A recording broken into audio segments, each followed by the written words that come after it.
The dog wouldn't stop barking. It had been standing at the entrance of the cave for hours, its body stiff, its tail low, its fur bristling with tension. No matter how much its owner called, begged, or even scolded, the dog wouldn't move. Something was inside, something that only the dog could sense. And when the owner finally gathered enough courage to step in, what they found changed everything. Stay with me till the end, because this is one story you won't forget. Dogs don't just bark for no reason. They bark when they're excited, when they're scared, and sometimes when they're warning us. But what happens when a dog refuses to leave, standing its ground in front of a dark, eerie cave, barking at something unseen? This is the story of a man and his loyal dog, a mystery hidden in the shadows, and a discovery that would leave them both shaken to the core. What was inside that cave? Why was the dog so determined to protect its owner from whatever was lurking in the darkness? Let's find out. It was supposed to be an ordinary evening. Jack had lived in a small rural town for just over a month.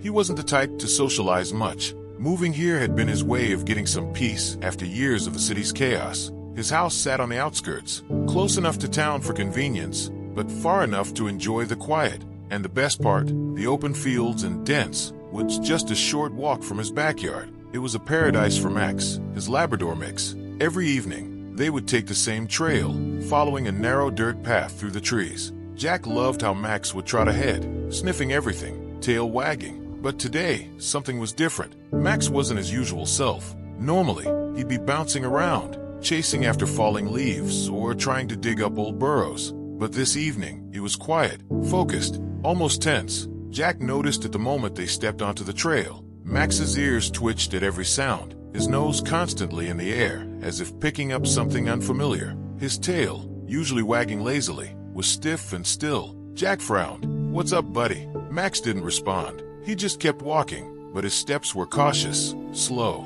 as if he was tracking something invisible. A faint breeze rustled through the trees, carrying the scent of damp earth and pine. It should have been a peaceful evening, but Jack couldn't shake the strange feeling creeping up his spine. The woods felt different, too still. The usual sounds, chirping crickets, the rustling of squirrels in the underbrush, were absent. And then, without warning, Max froze. His body went rigid, his ears shot up, his head snapped toward something deep in the woods. Jack stopped in his tracks. Max, the dog, didn't move. His tail lowered slightly, a sign of uncertainty. His nose twitched furiously. Jack followed Max's gaze, but all he saw were trees and tangled undergrowth. There was nothing there. A beat passed, then another. Jack sighed. "Come on, Max, don't get weird on me now." He gave the leash a gentle tug, but the moment he did, Max bolted. Jack barely had time to react before the leash yanked clean out of his hand. "Max, hey, stop." The dog was gone in an instant, sprinting through the trees, like he was chasing something unseen. His paws kicked up dirt, his body moving with the kind of urgency that sent alarm bells ringing in Jack's mind. Max wasn't just running, he was hunting. Jack cursed under his breath and took off after him. Branches scraped against his arms as he ran, his boots sinking into the soft earth. The air felt colder here, thicker somehow. Then he saw it, a rocky hill, one he'd never noticed before, despite walking this path every day. Its surface was jagged, covered in moss and thick tree roots that curled over the stone like grasping fingers. And at the base of the hill, a cave, a gaping hole in the earth, half hidden by vines and thick brush. And Max was standing at its entrance, barking furiously. Jack's heart pounded in his chest as he skidded to a stop. "What the hell, Max?" He tried to catch his breath, but the sight of his dog's stance, stiff, defensive, growling, made the air feel heavier in his lungs. Max wasn't just barking at nothing. Jack swallowed hard and stepped closer. The cave was dark, pitch black. He couldn't see more than a few feet inside before the shadows swallowed everything. And yet there was something about it, something wrong. Jack had never noticed this cave before, even though he had walked these woods nearly every day since moving here. How could he have missed something this big? His gut told him to turn back, to grab Max and walk away. But Max wouldn't budge. The dog's barking grew more frantic, his body tense, his ears pinned back. His growls weren't playful. They were low, deep, filled with warning. Jack took a step forward, peering into the darkness. He couldn't see anything, couldn't hear anything. And yet, the air inside the cave felt different. Heavy, stale, as if it had been trapped for centuries. A metallic scent lingered at the edges of the entrance. Faint, almost imperceptible, but something about it made Jack's stomach twist. He shook his head. "Come on, Max, let's go." Max ignored him. Jack sighed and grabbed for the leash. and then a sound, faint, echoing from deep within the cave. A low, muffled whimper. Jack's breath caught in his throat. He froze, listening. For a moment, there was only silence. Then again, a soft, barely audible cry. Jack's skin prickled with unease. It sounded human, a child. The thought sent ice down his spine. He glanced around. The woods were empty. No sign of anyone. No houses nearby. If someone was in there, they were alone. Jack looked back at Max. The dog had stopped barking, but his body was still stiff. His gaze locked on the cave's dark entrance. His tail twitched slightly, but he didn't make a move forward. Jack swallowed. He should call someone. The police? The fire department? But what would he even say? Hey, I found a cave in the woods, and I think I heard something inside. They'd think he was crazy. He hesitated, gripping his phone in one hand. Maybe it was nothing. Maybe it was just an echo, but his gut told him otherwise. Max hadn't acted like this for no reason. And then another sound. Not a whimper this time. A rustling from inside the cave. Jack's stomach twisted into knots. The sound wasn't coming from deep inside anymore. It was closer, much closer. Max let out a low growl. His hackles rose. Jack took a step back. His heart was hammering in his chest. Something was in there, something that had just moved. A shape shifted in the shadows. Jack's breath hitched. He couldn't see it clearly, but there was something. A figure, a silhouette. His instincts screamed at him to run. But then, a small, trembling voice. Help me. Jack's blood ran cold. It was a child's voice. Weak, fragile, coming from the darkness. Max whined, his body tense. His tail was still low, uncertain. Jack's hand shook. His mind raced. Every nerve in his body told him this wasn't right. But if there was even a chance that a child was in danger, Jack couldn't ignore it. His pulse pounded in his ears as he tightened his grip on the phone. His flashlight, his sanity. He took a deep breath. And then, he stepped forward, into the cave, into the unknown. Jack's breath felt heavy in his chest. The cave walls seemed to press in around him, the darkness thick, almost swallowing the weak glow of his flashlight. His fingers tightened around the device, the beam trembling slightly as his pulse thundered in his ears. Max was still. His body was tense, but no longer aggressive. Instead, his tail hung low, cautious. His head tilted as he took slow, measured steps toward the girl. His nose twitched, inhaling her scent, his ears flicking at every tiny sound. Jack swallowed hard. A little girl. She looked so small against the jagged rock wall. Her tiny frame curled in on itself. Her clothes were dirty, her face smudged with dust. Strands of dark, tangled hair clung to her pale cheeks. But her eyes, those wide, terrified eyes, locked onto Jack like he was a ghost. Jack slowly crouched, lowering himself to her level. He raised his free hand, palm open. Hey there, sweetheart, he said softly, careful not to startle her. It's okay, you're safe now. She didn't move, didn't blink, didn't speak, only held onto the tattered backpack like it was the only thing keeping her tethered to reality. Jack's stomach twisted. Where had she come from? How long had she been here? And why? Why hadn't anyone been looking for her? Max let out a soft whine, his body lowering into a gentle crouch. He scooted forward slightly, inching closer, his tail wagging just enough to show he wasn't a threat. The girl flinched at first, but then her grip on the backpack loosened just a little. Jack exhaled slowly. That's Max, he said, keeping his voice low. He's a good boy. He won't hurt you. Still no response. The flashlight flickered slightly as Jack adjusted his grip. His other hand hovered over his phone. He should call for help. This was serious. But something stopped him. A feeling. A presence. Something wasn't right. The air was too still. The silence too deep. Even Max, who had been so desperate to charge into the cave, now seemed hesitant. His nose twitched, his ears flicking toward something deeper inside. And then, a sound. Low, faint, a growl. Jack's heart slammed against his ribs. It wasn't coming from Max, and it wasn't coming from the girl. It came from the darkness behind her.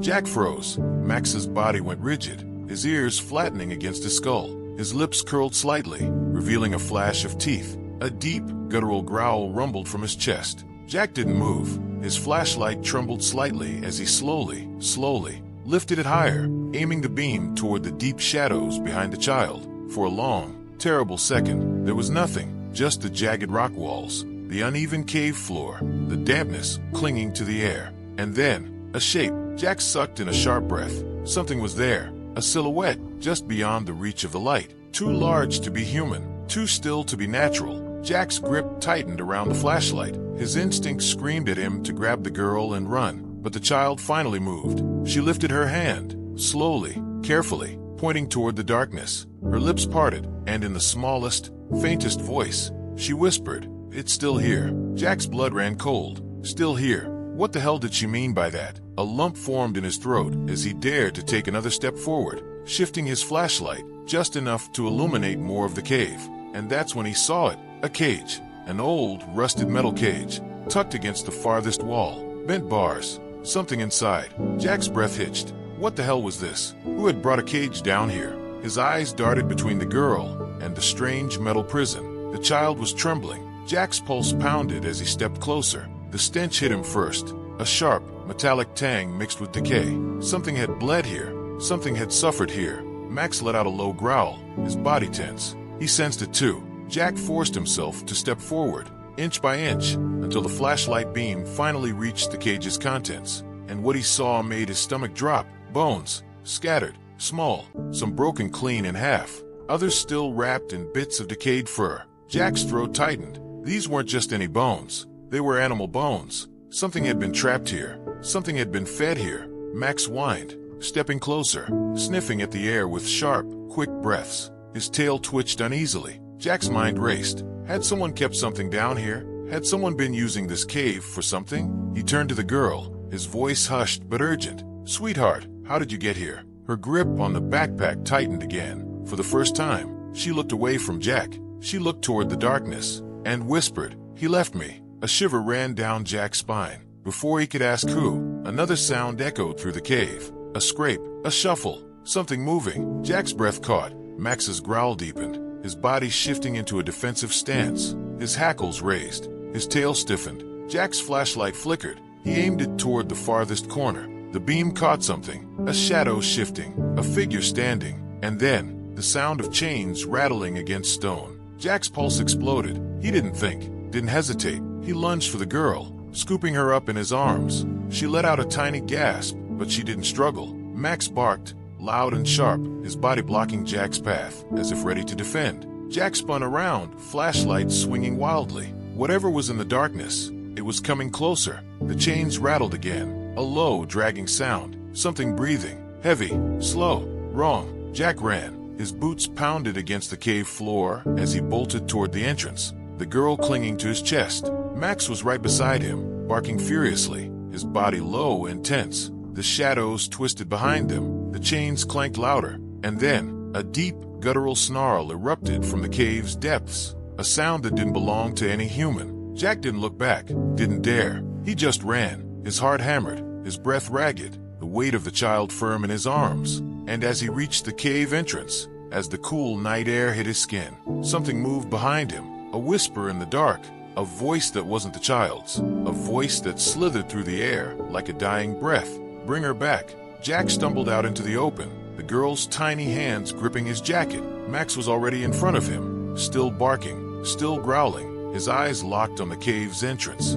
But nothing followed them out, only darkness and silence. Jack gasped for air. The girl trembled in his arms. Max stood firm. The cave loomed behind them, black and endless. And Jack knew, whatever was inside, was still watching. Jack's blood ran cold. That sound, low, guttural, and too close, wasn't an echo. It wasn't the wind. It wasn't his imagination. Something was in here. Max's hackles bristled, his entire body low to the ground. His muscles were tight, his lips curled back into a snarl. The deep, primal growl in his throat wasn't just defensive, it was a warning. Jack didn't hesitate. He grabbed the girl. She let out a weak, startled cry, her tiny hands clutching at his jacket, but he held her firmly. "Shoo," he whispered, his voice barely steady. "It's okay, we're getting out of here." Max barked, a sharp, furious bark, his stance wide, his teeth bared. The sound behind them was growing, a shuffle, a heavy scrape. Jack felt it before he saw it. The air changed. The temperature around them seemed to drop,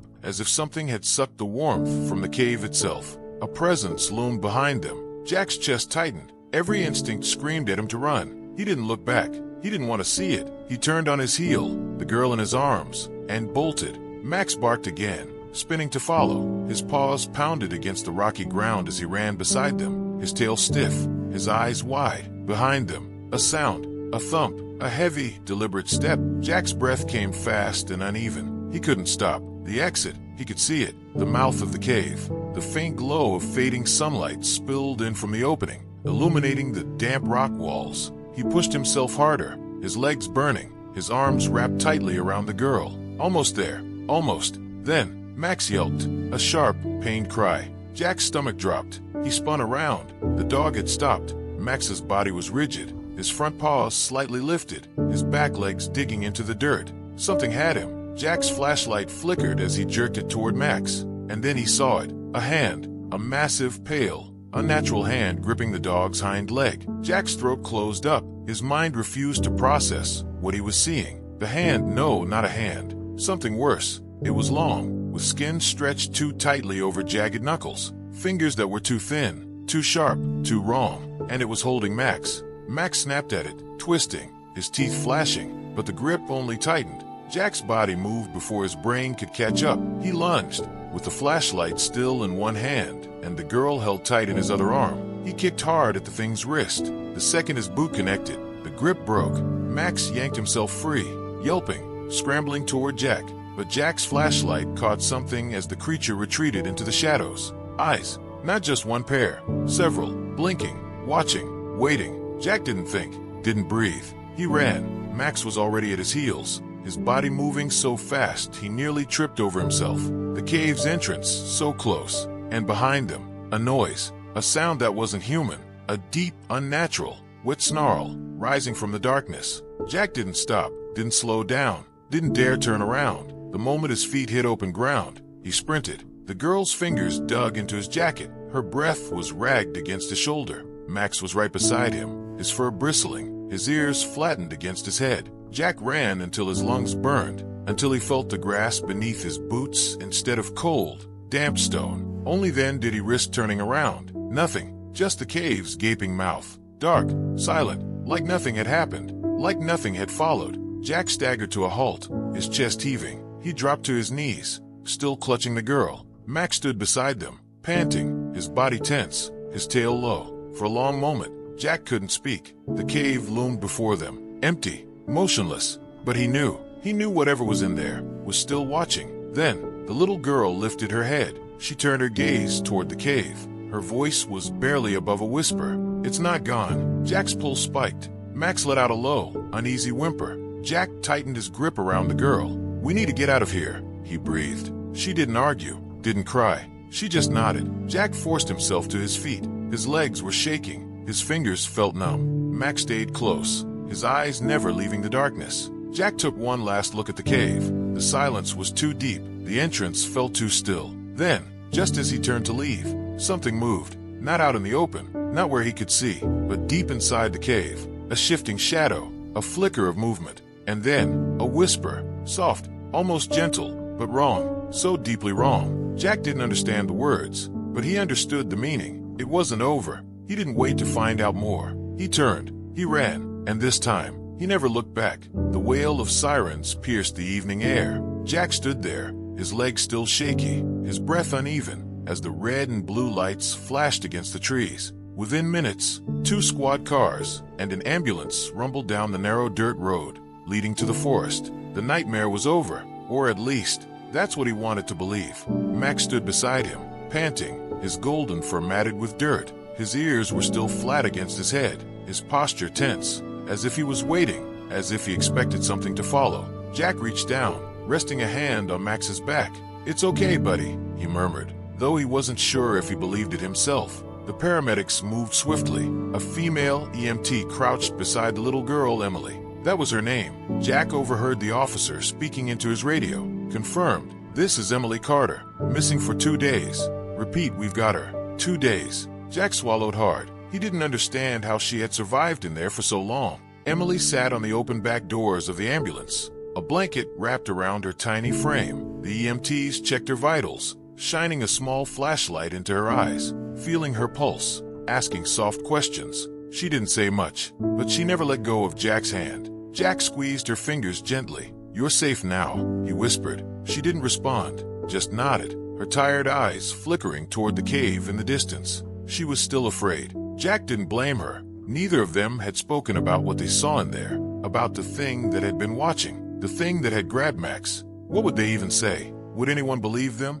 Jack exhaled slowly, rubbing a hand over his face. He wasn't sure he believed it himself, but Max knew. Jack glanced down at his dog. Max wasn't looking at Emily, or the paramedics, or the flashing lights of the police cars. His eyes were still locked on the dark entrance of the cave. Watching, waiting. Jack's stomach twisted. It wasn't over. The thought made his skin prickle, but he forced himself to focus on the present. Emily was alive, and that was all that mattered. An older officer approached Jack, his notepad already out. His uniform was slightly worn, his name tag barely legible under the scratches on the metal. Jack Reynolds. His voice was rough but steady. Jack nodded. Yeah. The officer took a deep breath. You want to tell me what happened? Jack hesitated. How could he possibly explain it? A missing girl, a dark cave, a pair of hands that were too long, too pale, too unnatural, a whisper that still made his skin crawl. How did he say all of that without sounding crazy? He stuck to the facts. I was walking my dog near the woods.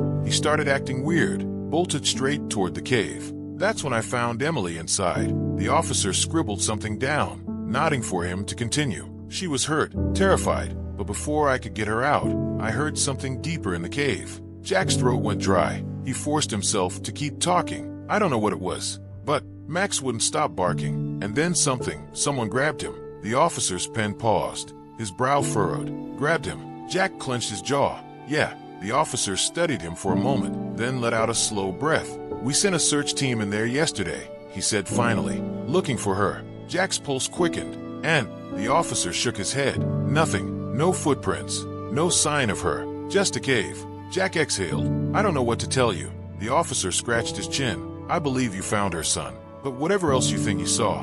He glanced at the cave, his expression unreadable. Well, some places aren't meant to be disturbed. Jack shivered, because for the first time since stepping out of that cave, he realized the officer believed him. He just didn't want to talk about it. Emily was finally in safe hands. Her parents arrived not long after, sobbing, clutching her, thanking Jack over and over. Jack barely remembered what he said in response. His head was spinning. His hands still trembled. Emily's father gripped his shoulder. You saved her. His voice cracked. I don't know how to thank you. Jack just shook his head. It wasn't me. He looked down at Max, scratching behind his ears. It was him. Max wagged his tail, but Jack could still feel the tension in his body, the way he stood too alert, even now. Emily turned toward Max. Then, for the first time since she was rescued, she smiled. She reached out, her tiny hand resting on Max's head. The dog leaned into her touch, his ears perking up. Jack swallowed the lump in his throat. Max had saved a life today, and Jack wasn't sure if he would ever be able to repay him for it. The authorities planned to search the cave again. Jack didn't go with them. He couldn't. He sat by the ambulance with Max, his fingers absently stroking the dog's fur as he watched the officers disappear into the darkness. Minutes passed, then an hour. Finally, one of them emerged, shaking his head. Nothing. Jack frowned. What do you mean, nothing? No signs of an animal. No signs of anyone living in there. Just rock and dirt. Jack felt a cold weight settle in his chest. Because that wasn't true. Max knew it. Emily knew it. And Jack knew it. Something was in there. Something had grabbed Max. Something had been watching. But no one else would ever find it, because it didn't want to be found. That night, Jack barely slept. Every time he closed his eyes, he was back in the cave. The smell of damp earth, the pressing darkness, the feeling of being watched. Max curled up beside him on the bed, his body warm, solid, real. Jack reached down, running his fingers through his fur. You knew, didn't you? He whispered. Max lifted his head, eyes steady. He knew. Jack sighed, staring up at the ceiling. He had always thought of himself as a logical person, someone who didn't believe in ghost stories or urban legends. But now he wasn't so sure. Some places weren't meant to be disturbed, and some things weren't meant to be understood. But one thing was certain. If Max hadn't been there that night, Emily wouldn't have made it out. And maybe, just maybe, Jack wouldn't have either. The cave wasn't empty that night, and whatever was in there was still waiting. If you love dogs as much as we do, don't forget to subscribe for more incredible stories like this one.